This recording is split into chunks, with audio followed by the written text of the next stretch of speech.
Selamat pagi wirausahawan muda. Salam wirausahawan muda, Visip 1, Visip rumah kita. Hari ini sekarang saya kedatangan tamu yang istimewa lagi nih, adik-adik mahasiswa tadi, dosen ilmu komunikasi. Hari ini, saat ini ada dosen dari administrasi niaga yang akan memberi kalian informasi tentang pengalaman beliau menjadi seorang entrepreneur. Nah, entrepreneur apa? Jadi beliau ini adalah seorang pemilik cafe Teras 66 di Jalan Taman Karya. Jadi adik-adik mahasiswa bagi yang ingin merasakan nikmatnya ya, enaknya, atau yang suka kuliner, silahkan datang ke Teras 66 di Jalan Taman Karya. Nah, ini dia, kita sambut Kak Kerin. Selamat pagi Kak Kerin. Apa kabarnya? Alhamdulillah sehat. Sehat ya? Sehat alhamdulillah. Alhamdulillah. Hari ini Kak Kerin akan berbagi informasi tentang pengalamannya dalam manage sebuah kafe. Nah, kita dengar ya, bagaimana sih cerita awalnya itu terjun di dunia kafe. Silakan Kak Kerin. Oke, baik. Sebenarnya kafe kita bisa terjun di dunia kafe itu sih panjang ceritanya. Jadi sebenarnya gini, sebenarnya kita tuh nggak serius nih pengen bener-bener buat kafe segala macam gitu, nggak, tapi lebih kepada pengen ngisi waktu luang nih, karena kan sekarang ini kita biasanya kalau dulu ya sebelum pandemi itu kalau kita ada kerjaan, ada tugas dan lain sebagainya tuh pengennya tuh nongkrong gitu, enaknya tuh nongkrong sambil kerja. Dan selama ini tuh saya dan teman-teman lah itu ngerasain kalau misalkan tiap ada kerjaan harus nongkrong, kenapa kita nggak buka kafe sendiri gitu, pengennya sih kayak gitu. Awalnya begitu sih, dan kebetulan juga pada saat yang bersamaan, pada saat itu keluarga dan orang tua juga udah masuk ke masa pensiun, dan mereka juga berinisiasi pengen yaudah kita buka kafe aja yuk, kayak gitu. Nah, itu sih sebenarnya awal mula Teras 66 itu sendiri gitu. Awal mulanya dari pemikiran gitu, biar supaya uangnya daripada untuk orang lain lebih baik untuk kita gitu ya, karena juga kita tukang nongkrong gitu dan orang tua juga ternyata mendukung karena sudah mulai prapensiun agar tidak ada kegiatan baru biar ada kegiatan. Nah, awalnya kenapa sih selain kafe itu gimana sih Kak Kerin untuk, jadi di dalam kafe itu sendiri apa aja sih yang dijual produknya Kak Kerin kalau boleh tahu? Oke, sebenarnya pada dasarnya Teras 66 itu sendiri kafenya juga menunya juga hampir sama sih sama kafe yang lain Kak Tutut. Jadi ada makanan, minuman, makanannya itu ya biasa makanan berat. Kalau kita di sana tuh ada ayam geprek, mie gepeng dan lain sebagainya. Kemudian kalau untuk minumannya kita biasa ada kopi, jus, soft drink dan lain sebagainya, ada snack juga. Cuman sebenarnya kalau sejauh ini yang jadi ciri khas Teras 66 yang mereka bakal balik lagi itu kalau dari makanan berat itu ayam gepreknya sih. Kebanyakan ya mereka bilang kayak gitu. Kalah ayam geprek yang tetangga sebelah yang ada di seluruh Indonesia. Oh iya, itu kayaknya belum ya. Mirip mungkin ya. Mirip. Dengan harga yang lebih terjangkau sih kita harga sebenarnya. Mahasiswa. Harga mahasiswa banget malah. Jadi bahkan pernah mahasiswa tuh ngomong kok terlalu murah sih Kak harganya gitu. Kadang ada yang keluarga datang, mereka ramai mikirnya mungkin udah kena ratusan ribu, tapi ternyata cuma kena sekian kayak gitu. Kok murah sih gitu. Banyak sih yang ngomong kayak gitu. Alhamdulillahnya gitu. Dan emang target pasar kita emang mahasiswa gitu sih. Oh, jadi berarti kalau bisa saya garis bawahi bahwa kepemilikan kafe ini punya Kak Kerin sendiri dan keluarga atau gimana? Sebenarnya kalau kafe secara keseluruhan itu kita punya sama-sama, jadi lebih ke keluarga karena di situ ada modal paman, ada modal tante. Oh, ada omnya juga. Kirain kafe ini dengan orang tuanya aja. Oh, enggak. Jadi emang kepemilikan bersama karena Teras 66 itu sendiri kan kebetulan lokasi kita itu emang depan di teras rumah nenek saya gitu istilahnya. Jadi emang itu masih rumah keluarga istilahnya. Dan memang makanya teras ya jadinya. Makanya nama kita jadi Teras. Saya jadi kepikiran tadi kayak Teras 66 apa ini berhubungan dengan rumahnya Kerin dijadikan kafe di terasnya gitu. Ternyata rumah neneknya.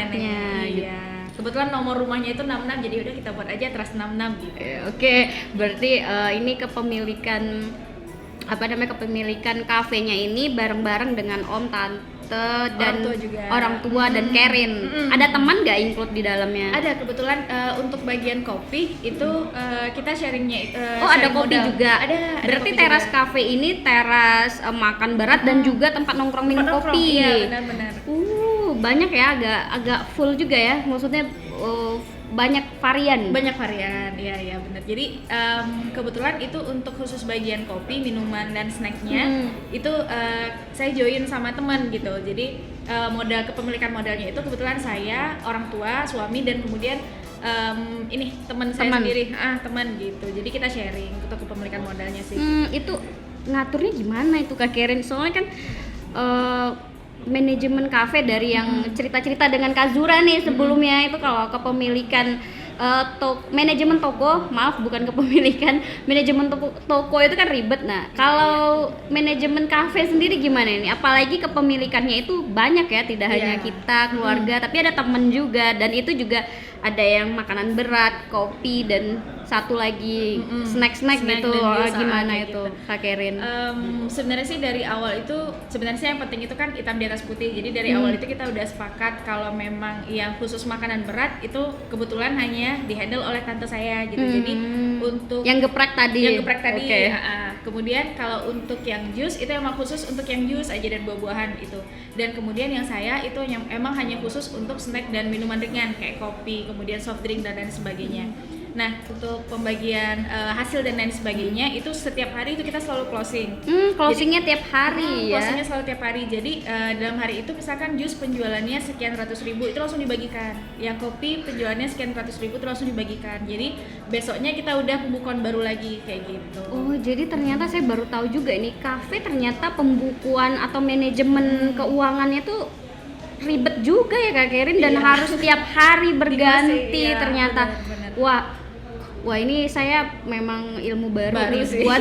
buat saya dan buat nih adik-adik mahasiswa yang mau buat kafe mungkin bisa belajar, tapi bisa dipelajari nggak Kak Karen? Kayak gitu-gitu. Kak Karen banyak belajarnya dari buku atau YouTube atau gimana ini? YouTube juga. Jadi seringnya itu kalau misalkan kayak terutama untuk mempertahankan bisnis, cara promosi bisnis segala macam gitu. Walaupun ibaratnya saya berkecimpung di administrasi bisnis ya, Mbak Tutut. Jadi kalau teori kita udah paham lah, tapi kadang pengalaman orang tuh bisa jadi inspirasi baru buat kita, bisa jadi guru buat kita. Jadi nonton YouTube tuh saya paling sering kayak gitu, ngelihat sekarang kondisinya pandemi ini gimana, cara ningkatin penjualan gimana, itu sering sekali kayak gitu. Iya. Berbicara tentang pandemi ini tadi karena Kak Karen singgung, gimana sih kemarin yang pandemi ada agak-agak kena gelombang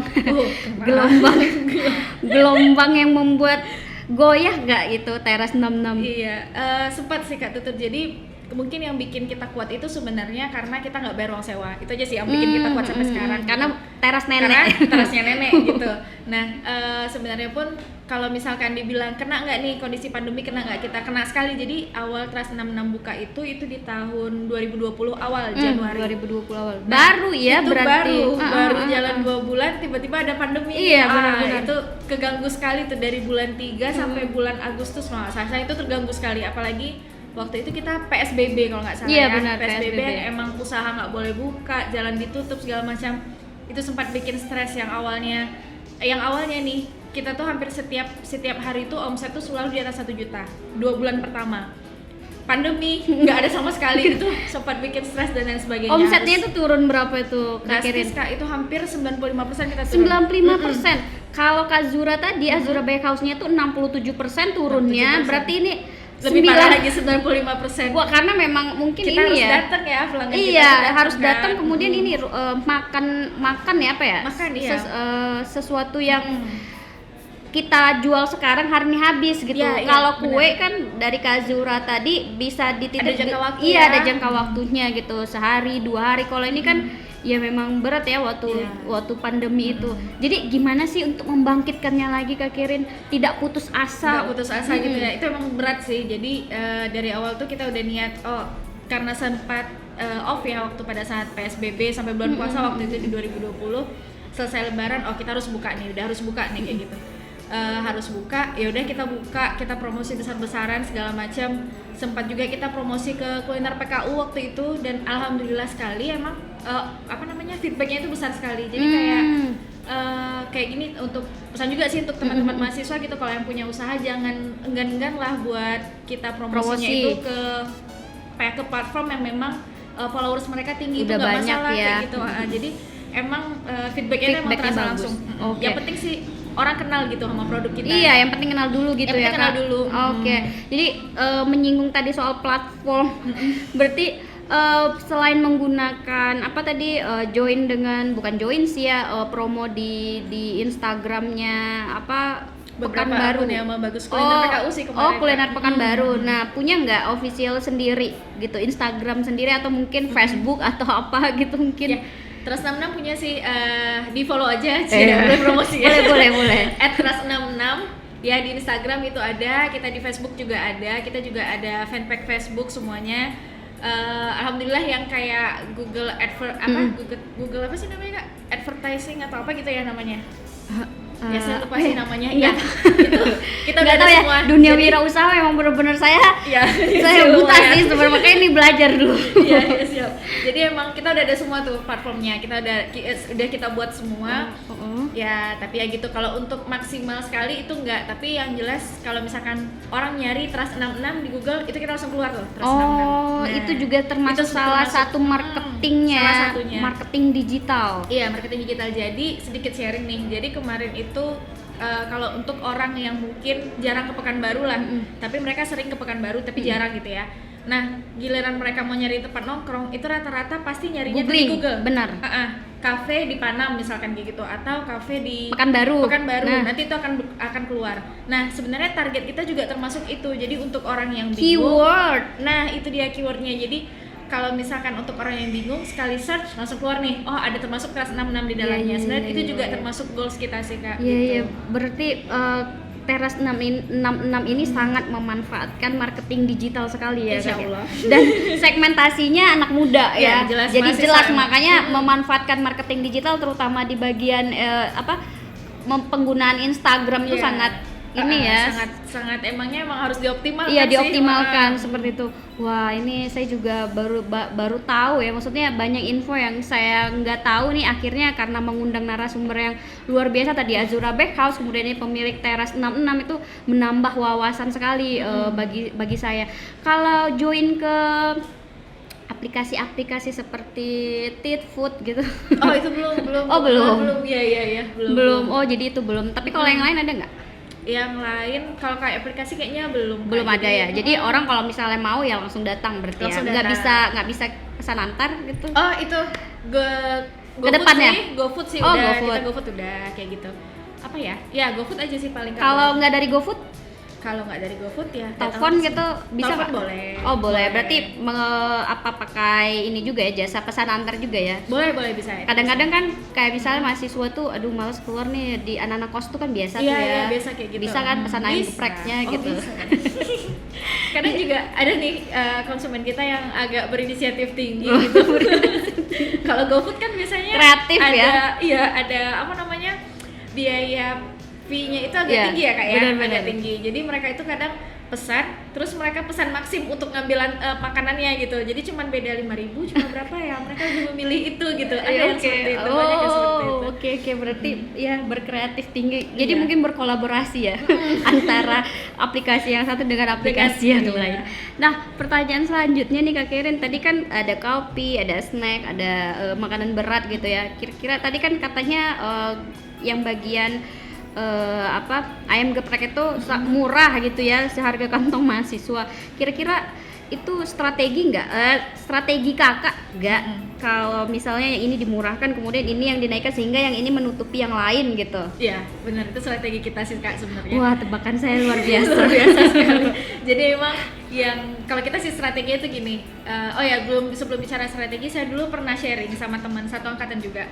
Jadi teman saya tuh pernah bilang kayak gini, kalau kita buka usaha tuh Kerin katanya ya, orang yang biasanya kenal sama produk itu udah tahu harganya berapa, itu kita harus ngejual dengan seharga itu juga kayak gitu. Tapi kalau misalkan produknya itu yang orang nggak tahu harganya berapa, kita boleh tinggikan, dia bilang kayak gitu. Waktu itu teman saya tipsnya itu sih, teman saya waktu itu nyontohin ini ponsel, itu kan ponsel rame ya Kak di Panam.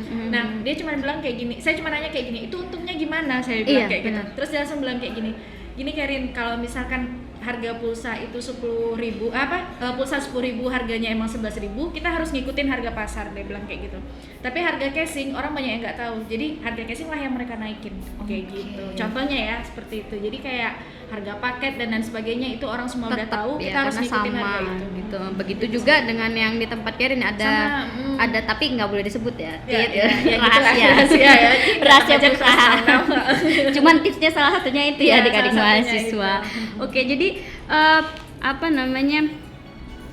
bagaimana Kak Karin untuk perkembangan usaha Kak Karin nih ke depannya melihat pasar yang saat ini gitu ya. Kalau dengan yang saat kita kan ini- nggak tahu ya pandemi ini sampai kapan gitu. Sampai kapan gitu ya, Apa Kak, ya? sih inovasinya gitu ke depan? Kalau sejauh ini sih kita masih bertahan jatuhnya. Jadi kalau orang mikirnya udah berapa sih omsetnya, udah berapa sih keuntungannya, udah berapa sih labanya, saya Pasti tuh yang sampai ditanya keuntungan berani dulu bilang, ya? iya saya tuh sampai berani bilang bulan lalu kita itu nombok 300.000 gitu, sampai kayak gitu untuk ngegaji karyawan gitu ya. Karena kalau kita yang turun langsung pun kebetulan saya kerja, suami kerja, teman saya juga kerja Kak, jadi kita nggak bisa tiap hari ada di sana gitu. Otomatis kita butuh karyawan. Nah kalau misalkan yang nanya, oh pasti untung ya nih kafe ya, kayak gitu ya, saya bilang tadi bulan lalu aja itu kita nombok 300.000 gitu. Iya. Mungkin 300.000 kalau di pikiran orang, oh murah lah masih 300.000, tapi bagi kita tuh besar rasanya. Yang namanya usaha kalau Iya. misalnya nombok walaupun 100.000 Iya, tetap dihitung ya, tetap dihitung rugi gitu, namanya. tetap rugi namanya. Di buku tetap aja namanya rugi Iya, ya. tetap aja merah gitu. Nah, tapi ya gitu, itu lebih ke sedihnya sih kalau kita dalam bisnis. Jadi kalau sekarang ini Trust 66 sendiri kita tuh lebih bertahan. Jadi lebih bertahan kita dari soal rasa segala macam itu tetap kita jaga. Dan kalau misalkan kita pengennya nambah konsumen ya sangat pengen gitu. Cuman ya memang kondisinya karena balik lagi kita kan pasarnya mahasiswa ya. Mahasiswa juga belum semuanya datang ke Pekanbaru gitu karena kondisi Covid. Jadi ya memang promosi kita pun juga masih promosi lewat Instagram kita sendiri gitu, masih cuman promosiin produk-produk kita seperti biasa aja.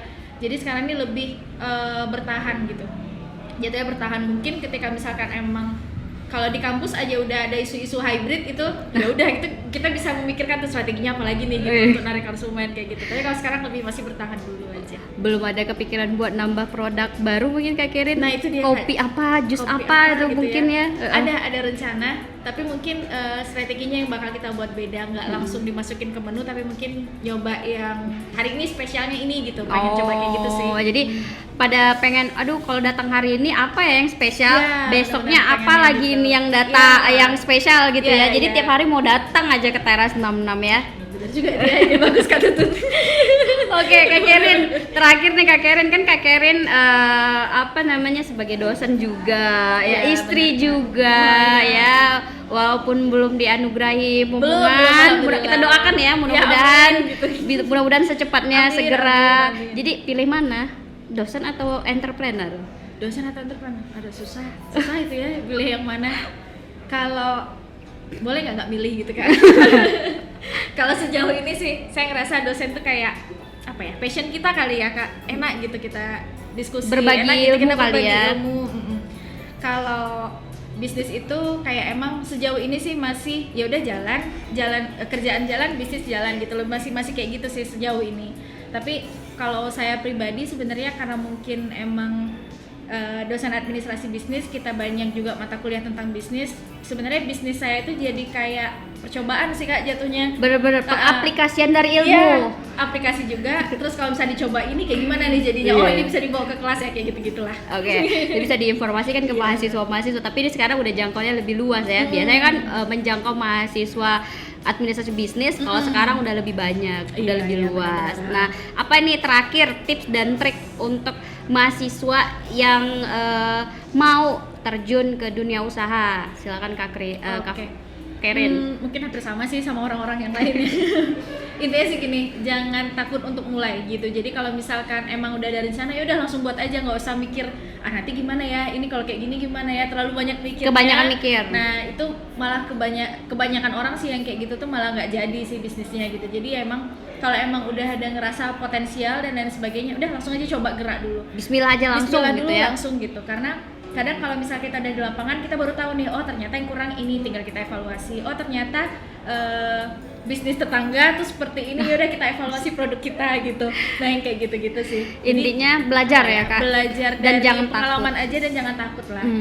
Oke, tadi keren sekali ya adik-adik mahasiswa, tips dan trik dan cerita dari Kak Kerin bagaimana dia memulai atau merintis usaha kafe teras 66-nya, kemudian bagaimana dia merasakan jatuh bangunnya dalam merintis gitu ya. Jadi semuanya itu nggak instan, nggak langsung berada di level tertinggi, tapi ngerasain juga yang namanya gelombang-gelombang Asmara.